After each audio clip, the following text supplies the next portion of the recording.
Everyone, good morning and welcome back to the channel. I hope তোমরা সবাই ভালো আছো, সুস্থ আছো। তো তোমাদের আমার নতুন ব্লগে ওয়েলকাম। প্রতিদিন ভাবি যে রান্নাবান্না ছেড়ে অন্য কিছু দেখানোর চেষ্টা করব ভিডিওর শুরুতেই, কিন্তু ঘুম থেকে উঠতে এত লেট হয়ে যায়, তখন আর অন্য কিছু আমার মানে রান্নাটা ছাড়া অন্য কিছু করার কথা আর মনে হয় না, কারণ রান্নাটা আমাকে তাড়াতাড়ি করে নিতে হয়, না হলে খুব অসুবিধা হয়ে যায়। তো আজকে আমার একটা প্রিয় জিনিস আমি রান্না করছি, ইলিশ মাছের মাথা দিয়ে কচুর শাক।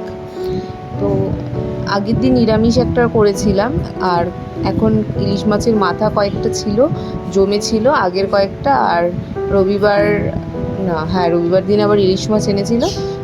তো সেই দিনকার ইলিশ মাছের মাথাগুলো মিলে অনেকগুলো মাথা হয়েছিল, তো ভাবলাম ইলিশ মাছের মাথা দিয়ে কচুর শাক বানাই।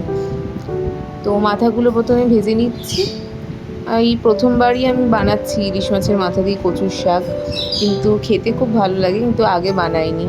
আর তো জিরে তেজপাতা ফোড়ন দিয়ে মাথাগুলো একেবারে ভেজে নিচ্ছি।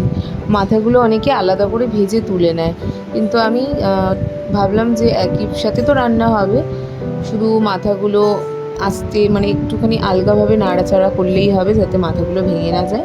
তবুও হালকা হালকা ভেঙে গেছিলো, যেটা হবেই। আর কচুর শাকগুলো তো মামনি আগের দিন রাত্রিবেলায় কেটে রেখেছিল, আর সেদ্ধটাও সকালবেলা করে রেখেছে, যাতে আমার রান্নাটা তাড়াতাড়ি হয়ে যায়। আর মামনি তো মানে যতটা পারে এগিয়ে রেখে দেয় আমার মানে রান্নাবান্নার দিকটা। আর একটুখানি জিরের গুঁড়ো দিলাম সামান্য, ব্যাস।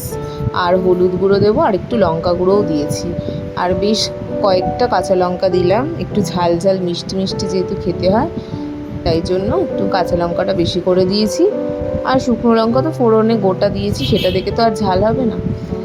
ব্যাস এখন এটাকে নেড়েই যেতে হবে যতক্ষণ না জলটা শোকাচ্ছে, আর শেষে নুন মিষ্টি দিয়ে দিলেই হয়ে যাবে। আর দেখো এখন অনেকটা জল শুকিয়ে এসেছে, এর মধ্যে পরিমাণ মতো মিষ্টি, একটু মিষ্টি মিষ্টি খেতে হয়, একটু মিষ্টিটা বেশি করে দেব। তো এই যে এতটা পরিমাণ মিষ্টি দিয়ে দিলাম, অনেকটাই বেশ কচুর শাক হয়েছিল। তো সব কিছু এবার নাড়িয়ে ছাড়িয়ে নিলাম, ব্যাস কচুর শাকটা রেডি। আর ইলিশ মাছও রয়েছে কতগুলো, তো ইলিশ মাছ দিয়ে ঝোলই করব, পাতলা আলু বেগুন দিয়ে। সর্ষে দিয়ে অতটা খেতে ভালো লাগে না, আর যেহেতু পেটের সমস্যা রয়েছে, অ্যাসিডিটির একটা সমস্যা রয়েছে, তাই জন্য সর্ষে দিয়ে করি না। আর এরকম ছোটো ছোটো মাছগুলো এরকম ঝোল খেতেই বেশি ভালো লাগে, বড় মাছগুলো সর্ষে বা ভাপা করলে ভালো হয়। তো ঝিঙে আর বেগুন সব কিছু দিয়ে মেখে চুখে বসিয়ে দিলাম, এইভাবেই আমি করে থাকি, সব থেকে সহজ এটাই পদ্ধতি। আর কচুর শাকটা আবার একটু বেড়ে টেড়ে রাখি। তো আর একটু কচুর শাকটা এখানে নেড়ে নিচ্ছি, আবার বসাতে হলো, কারণ মামনি বললে একটু জল জল রয়েছে। আমি তো খুব একটা এই সমস্ত রান্না করি না, তাই অতটা বুঝতে পারিনি, তাই জন্য জলটা পুরো শুকিয়ে নিচ্ছি। আর আরেকটুখানি কাঁচা লঙ্কা দিলাম, কারণ কচুর শাকটা একটু ধরছিল গলায়। তারপরে একদম শুকিয়ে নেওয়ার পর কিন্তু আর খাওয়ার সময় একদমই ধরেনি। আর মাছের ঝোলটা দেখো এখানে ফুটে উঠেছে। আর ভেবেছিলাম রাধা অষ্টমীতে পুজো করব ভোগ দিয়ে, কিন্তু সেসব তো আর কিছুই হলো না।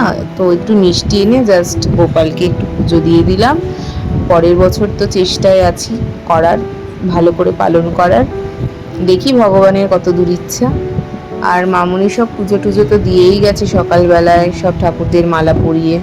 আর বাইরে থেকে তালের বড়া এগুলো কিনে আনা হয়েছিল। আফটারনুন এভরিওয়ান, ঘড়িতে বাজে এখন 1:35 বেজে গেছে। এই স্নান টান করে একটু পুজো দিয়ে এলাম ঠাকুরকে, শ্যাম্পু করলাম, অনেকক্ষণ লেগে গেল স্নান করতে। আর ছেলের জন্য আজকে খিচুড়ি করেছি, খিচুড়িটাই ওকে খাইয়ে দেবো, কারণ অন্য কিছু খেতে চাইছে না সেভাবে। তো খিচুড়িটাই পাতলা পাতলা করে করেছি, সেটাই খাইয়ে দেবো। আর আমাদের তো হয়েছে কচুর শাক আর ইলিশ মাছের ঝোল, পাতলা করে ঝোল করেছি, ওই দিয়ে আমাদের লাঞ্চ। চলো লাঞ্চটা করে নিই, আবার 2টোর থেকেই বেরাতে হবে তাড়াহুড়ো করে।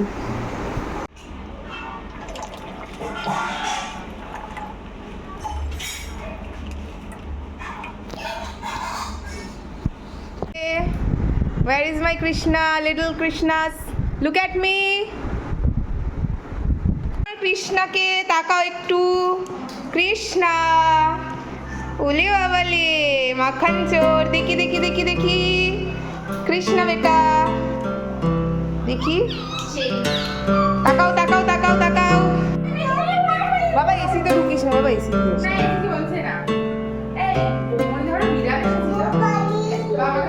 कृष्णा टीटी कृष्णा कृष्णा बाबू ताकाओ देखी देखी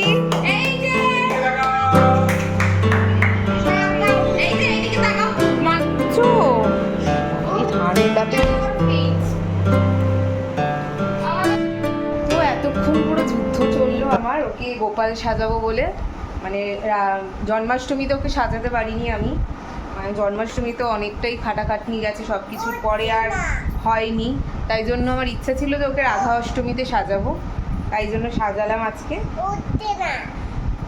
এটা না তো কিছুতেই তো ফটো তুলবে না দৌড়ে দৌড়ে পালাচ্ছে তাও জোরজার করে কোনো রকমে কয়েকটা তুলেছি সেগুলো এবার এডিটিং করে দেব আর গায়ে জ্বর সেই নিয়েও যে সেজেছে সেটাই আমি মানে ভাবছি তো একটু ওষুধ খাইয়ে দেবো এক্ষুনি খাবারটা খাইয়ে কবে যে জ্বরটা